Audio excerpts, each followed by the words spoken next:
Hello students, बच्चों आज हम लोग ट्रांसफॉर्मेशन जो इंटरमीडिएट में आता है 11th और 12th के बच्चों के लिए ये महत्वपूर्ण टॉपिक है। ट्रांसफॉर्मेशन में ढेर सारे टॉपिक हम लोग पढ़ते हैं, लेकिन पहला टॉपिक जो पढ़ रहे हैं वो है रिमूव टू या एडवर्ब टू। ट्रांसफॉर्मेशन का सीधे मतलब है to change the structure of the sentence without altering the sense. किसी भी सेंटेंस का स्ट्रक्चर तो चेंज करना है, लेकिन उसका सेंस नहीं चेंज होना चाहिए। ट्रांसफॉर्मेशन में यही चीज हमको सीखना है। जैसे रिमूव टू इसका पहला टॉपिक है, एडवर्ब टू इसका पहला टॉपिक है जिसे हम पढ़ने जा रहे हैं। इस वीडियो के माध्यम से आप इसकी जो 4-5 टाइप की चेंज है उसको सीखना है। और रिमूव टू केवल इंटरमीडिएट के लिए महत्वपूर्ण नहीं है, ये एयरफोर्स XY ग्रुप और नेवी और आर्मी क्लर्क के लिए भी बहुत महत्वपूर्ण है। इसलिए सभी बच्चे इस वीडियो को देखेंगे और इस वीडियो से बहुत कुछ सीखने का प्रयास करेंगे। जैसे एग्जाम्पल आप देख लीजिए, पहला टाइप हम सिखाने जा रहे हैं आपको। जैसे Ram is too weak to walk। अब इसमें दो चीज आप देखिए। पहली चीज तो ये है कि ये रिमूव टू या एडवर्ब टू है। दूसरा ये टू इन्फिनिटिव जो आया है। अब करना आपको कुछ नहीं है, आप थोड़ा सा मेरी ट्रिक समझिए बस। ये रिमूव टू जो एडवर्ब टू है इसके स्थान पर आपको सो का प्रयोग करना है, जबकि इस टू अर्थात इंफिनिटिव के स्थान पर दैट प्लस सब्जेक्ट। और सब्जेक्ट कौन सा? जो यहां आया हुआ है, जो स्टार्टिंग में सब्जेक्ट है वही सब्जेक्ट प्लस कैन या कुड। अब देखना ये है कि कहाँ कैन होगा कहाँ कुड होगा। तो अगर ये इधर प्रेजेंट में है अर्थात इज आ रहे में तो कैन होगा, और अगर वाज पर है तो कुड होगा प्लस नॉट। इतनी चीजें आपको करना है। फिर से समझ लीजिए, टू अर्थात एडवर्ब टू के स्थान पर सो का प्रयोग करना है, जबकि इन्फिनिटिव के स्थान पर दैट प्लस सब्जेक्ट, वो भी सब्जेक्ट कौन सा? जो स्टार्टिंग में सब्जेक्ट दिया हुआ है, प्लस कैन या कुड। कैन तब प्रयोग करना है जब वाक्य प्रेजेंट में हो, और कुड तब प्रयोग करना है जब वाक्य पास्ट में हो। उसके बाद नॉट का प्रयोग करना है। अब आप बहुत सिंपल तरीके से सीख लेंगे। राम को राम ही रहना है, हेल्पिंग वर्ब इज लगनी है। इस टू के स्थान पर सो का प्रयोग कर देना है, वीक को उसी तरह से लिख देना है। अब इस टू के स्थान पर पहले दैट का प्रयोग होगा, दैट के बाद सब्जेक्ट राम है तो ये ही हो जाएगा। अब ये यहाँ इज आया है तो कैन नॉट। और अब बचे हुए वाक्य को उसी तरह से लिखना है, वॉक। जैसे Ajay is too dull to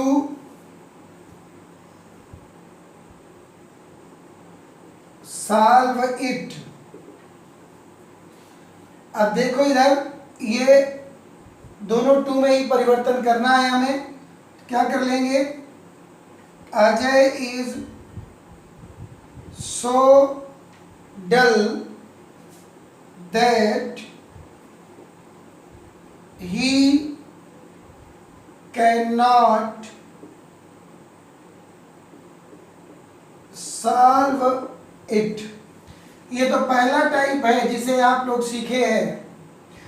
पहले टाइप में आपको ये ध्यान रखना है कि एडवर्ब टू के स्थान पर या रिमूव टू के स्थान पर सो का प्रयोग करना है, और इन्फिनिटिव के स्थान पर that plus subject plus can या कुड प्लस नॉट का प्रयोग करना है। बाकी सेंटेंस को जो भी वो उसके साथ और वर्ड्स आए हैं उसको उसी तरह से लिख देना है। अब इसका सेकेंड टाइप आप सीखिए। ये फर्स्ट टाइप के बाद अब इसका सेकेंड टाइप आप सीखेंगे। सेकेंड टाइप थोड़ा सा अलग है। जैसे the tree is too high for me to climb. जब इन्फिनेटिव के पहले फॉर के साथ कोई पर्सनल प्रोनाउन का ऑब्जेक्टिव केस आया हो तो पहले वाले नियम को फॉलो करेंगे, लेकिन सब्जेक्ट के स्थान पर इसी का सब्जेक्टिव या नॉमिनेटिव केस प्रयोग करेंगे। ये ध्यान रखना है। इसी मतलब जो भी आए, फॉर मी आए, फॉर हिम आए, फॉर देम आए, जो भी आए उसी का सब्जेक्टिव केस प्रयोग करना है। अब इधर का सब्जेक्ट इस तरफ प्रयोग नहीं होगा, जबकि यही जो भी पर्सनल प्रोनाउन का ऑब्जेक्टिव केस आया है उसे ही सब्जेक्टिव केस में प्रयोग कर देंगे। आप देख लीजिए, द ट्री इज टू, सो में बदल जाएगा, हाई दैट। अब मी का सब्जेक्टिव केस क्या हो जाएगा, आई। फिर ये प्रेजेंट में है, कैन हो जाएगा, कैन नॉट क्लाइंब। दूसरा देख लीजिए, द पेपर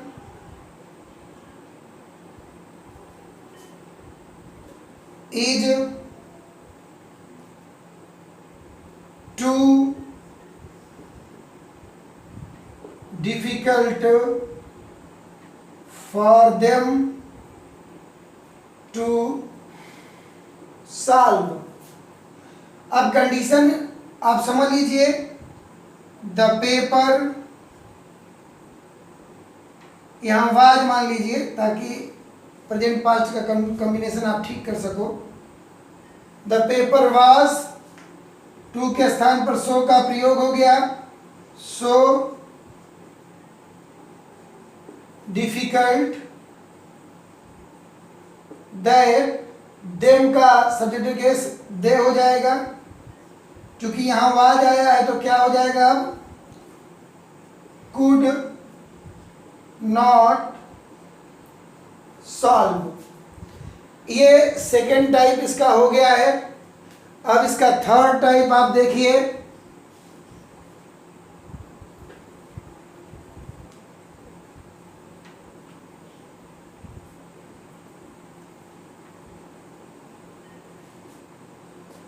थर्ड टाइप में जब नॉट आया हो, जैसे मनोज इज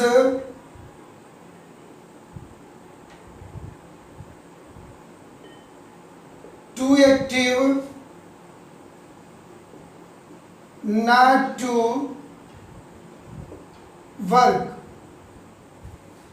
अब देखिए, इसको आप दो तरीके से बना सकते हैं, मर्जी आपकी है। वैसे कंपटीशन वाले बच्चे दोनों तरीका सीख लें, क्योंकि कंपटीशन में दोनों में से कोई भी ऑप्शन आपके आ सकते हैं। लेकिन एकेडमिक वाले बच्चे कोई एक भी टाइप सीख लेंगे तो उनका अपना क्वेश्चन सॉल्व हो जाएगा। अब देखिए, मनोज इसको इज ही रहना है, स्टो के स्थान पर पहले बता चुके हैं सो हो जाएगा। अब ये एक्टिव ही रहेगा। अब जब नॉट का प्रयोग इसमें हो जाता है तो फिर इंटरचेंज होने वाले वाक्य में, चेंज होने वाले वाक्य में नॉट का प्रयोग नहीं करना है। मनोज का मतलब ही, फिर चूंकि यहां प्रेजेंट में है तो क्या हो जाएगा, वर्क्स। दूसरा तरीका इसका यह है कि फ्यूचर में बना लो आप, Manoj is so active that he will work. ये आपकी मर्जी है कि आप इसको कैसे बनाओगे। अब इसको देखिए, ये जो थर्ड टाइप है, जब कभी नॉट का प्रयोग होगा तो इंटरचेंज होने वाले वाक्य में नॉट का प्रयोग आपको नहीं करना है, ये बात ध्यान रखिएगा। टू के स्थान पर सो तो होगा, लेकिन जो आप कैन या कुड के बाद नॉट का प्रयोग कर देते थे वो कंडीशंस इसमें अलाउ नहीं होंगी, इसका विशेष ध्यान रखेंगे आप। अब चौथा टाइप आप देख लीजिए, इसका जो फोर्थ टाइप है वो है जैसे राम रन्स टू स्लोली। बच्चों ये कंपटीशन में बहुत ज़्यादा, एयरफोर्स और नेवी के एग्जाम में बहुत ज़्यादा आता है, और फिर बच्चे सोचते हैं कि ये केवल एडवर्ब टू ही आया है, इन्फिनिटिव तो आया नहीं है। कोई बात नहीं, नहीं आया है तो छोड़ दो। इसके भी दो तरीके हैं आपके करने के, चूंकि ऑप्शन में कोई भी हो सकता है इसलिए आप दोनों तरीका सीखेंगे। राम, अब रंस का रंग से ही रहना है। मोर, अब ये स्लोली स्लोली ही रहेगा। ध्यान रखना, मतलब ये कह लीजिए कि इसका कंपैरेटिव बन जाना है इसको देन इट इज प्रॉपर। अक्सर कंपटीशन में यही ऑप्शन रहते हैं। दूसरा भी देख लीजिए, Ram runs more slowly than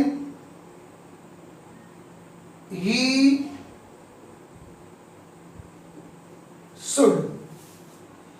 एक और देख लीजिए इसका example, it is too hot. अब इसे इंटरचेंज करते समय इट इज ओवर हॉट या एक्सट्रीमली हॉट भी कर सकते हैं, ऐसा नहीं कि वो गलत हो जाएगा, वो भी सही है। लेकिन जो चीजें आपको सही से सीखना है, अब आप देखिए इट इज, ये हॉट का कंपैरेटिव डिग्री अब हॉटर हो जाएगा, hotter then it is proper, जैसा कि पहला वाला हुआ है। दूसरा, इट इज हॉटर देन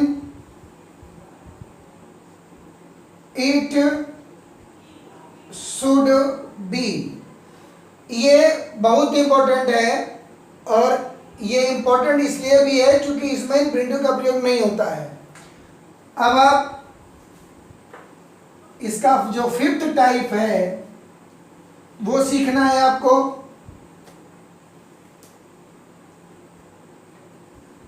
पांचवा टाइप का मतलब ये है, जब जैसे देख लीजिए, she is too eager for praise. इसमें भी इन्फिनिटिव नहीं आया है, बहुत इजी है, इसको देखना है आपको सन ढंग से। तो सी इज, आप इसमें ओवर भी कर सकते हैं, एक्सट्रीमली भी कर सकते हैं, एक्सेस भी कर सकते हैं, ईगर फॉर प्रेज। आप ये देखिएगा, इस टू के स्थान पर ओवर, एक्सट्रीमली या एक्सेस कुछ भी कर सकते हैं। उसके लिए बहुत ज़्यादा परेशान होने की ज़रूरत नहीं है। जो भी उसमें ऑप्शन में रहे आपको ध्यान रखना है कोई भी ऑप्शन में दूसरा कुछ रहे तो उसको लेकर के बहुत परेशान नहीं होना है। इसको इसके टाइप को समझ लेना है। इसका अगला टाइप आप देखिए, अब छठा टाइप,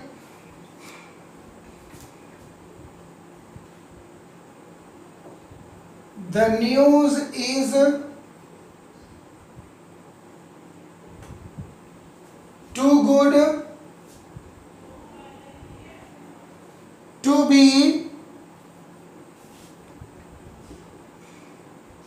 ट्रू। जब कभी टू के बाद बी का प्रयोग हो जाए तो कैन या कुड के बाद आपको बी का प्रयोग कर देना है, बाकी इसमें कुछ करना आपको नहीं है। तो the news is so good that it can not be true। ये आपका मेन जो मोटिव था, या जब बी आ जाए, कभी भी बी आ जाए तो उसको बी की तरह प्रयोग कर देना है, बाकी तो कुछ न कुछ आपको अलग से नहीं करना है। अब अगला टाइप आप सीखोगे जब रिमूव टू के स्थान पर इनफ आया हो, जैसे सी इज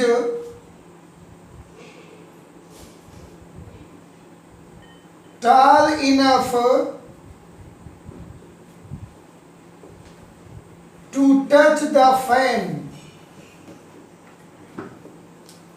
देखिए इनफ आने पर कंडीशन क्या होगी, अब आपको समझना है। नॉट प्रयोग तो नहीं होगा, लेकिन कुछ चीजें हैं जो शर्तों को आपको माननी पड़ेगी।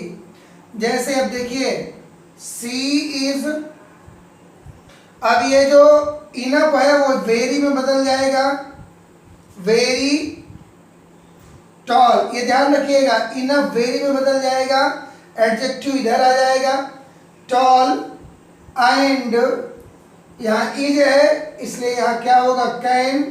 एंड का प्रयोग करना है, इसका ध्यान रखिएगा। Can touch the fan.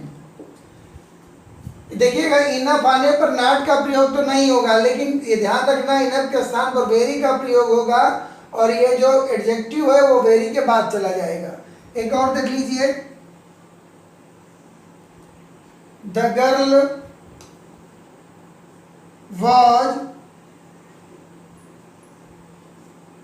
strong enough to lift the box। अब देख लीजिए, द गर्ल, वाज को वाज ही रहना है, इनफ वेरी में चेंज हो जाएगा, वेरी, अभी एडजेक्टिव इधर चला आएगा, स्ट्रॉन्ग, एंड चूंकि वाज आया है इसलिए क्या हो जाएगा, कुड हो जाएगा, कुड लिफ्ट द बॉक्स। ये रिमूव टू के सारे सभी टाइप हमने बता दिए हैं। आप लोग को ये वीडियो अंत तक देखेंगे तभी ये 7 जो रूल 7 टाइप के जो रिमूव टू हमने बताए हैं आपको, वो 7 टाइप के सारे रूल्स आप सीख पाओगे। इसका विशेष ध्यान आपको रखना है कि जो भी बच्चे इस वीडियो को देख रहे हैं उन बच्चों को वीडियो पसंद अवश्य आएगा, और वो बच्चे चैनल को सब्सक्राइब करेंगे और लाइक करेंगे, बेल आइकन दबाएंगे और वीडियो शेयर करके अन्य बच्चों तक पहुंचाएंगे। धन्यवाद।